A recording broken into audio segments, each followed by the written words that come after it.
నమస్కారం, welcome to reflection news.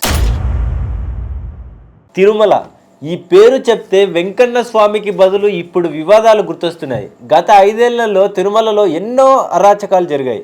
ఇది కాదనలేని వాస్తవం. తాజాగా తిరుమల లడ్డూ చుట్టూ మరో వివాదం మొదలైంది.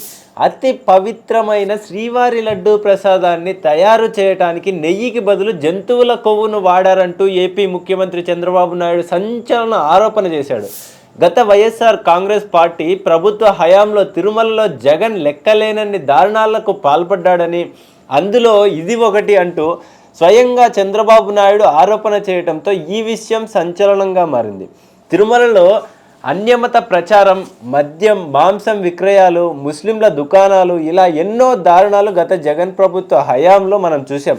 కానీ ఏకంగా లడ్డూ ప్రసాదం తయారు చేయడానికి జంతువుల కొవ్వు వాడారు అనేది మాత్రం అన్నిటికంటే దారుణమైన విషయం. హిందువులు అతి పవిత్రంగా భావించే శ్రీవారి లడ్డూ ప్రసాదం విషయంలో కూడా ఇంత దారుణమైన నిర్ణయాలు తీసుకున్నారంటే నిజంగా హిందూ మతానికి ఇంతకు మించిన ద్రోహం మరొకటి లేదు. ముఖ్యమంత్రిగా ప్రమాణ స్వీకారం చేసిన మొదటి రోజే స్వయంగా చంద్రబాబు తన పరిపాలనతో రాష్ట్రాన్ని ప్రక్షాళన చేస్తానని చెప్పాడు. ఆ ప్రక్షాళన తిరుమల నుంచే అని కూడా స్పష్టంగా చెప్పాడు. చెప్పినట్టే ఇతర మతాలకు చెందిన వారిని తిరుమలలో ఉద్యోగాల నుంచి పంపించి వేశాడు. ఆ తర్వాత తిరుమలలో జరిగిన అవినీతిపై విచారణ కూడా జరిగింది. విచారణలో చాలా విక్రయాలు, అవినీతి బయటపడింది. ఇప్పుడు తాజాగా మళ్ళీ లడ్డూ చుట్టూ కొత్త వివాదం. జగన్ ఎంత వేరే మతానికి చెందినవాడైనా హిందూ మతాన్ని మరీ ఇంతగా అవమానించడం మాత్రం ఘోరమైన పాపం.